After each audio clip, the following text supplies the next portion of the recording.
አላፈርኩም አንተን ተማምኜ ባንተ እኮ ነው ሰው የሆንኩት እኔ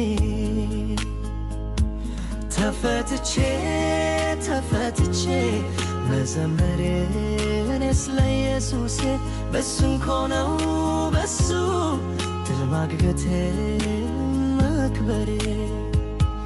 ለካ ለዚህ ነው በትክ መግባቴ እንድዘምር እድል ማግኘቴ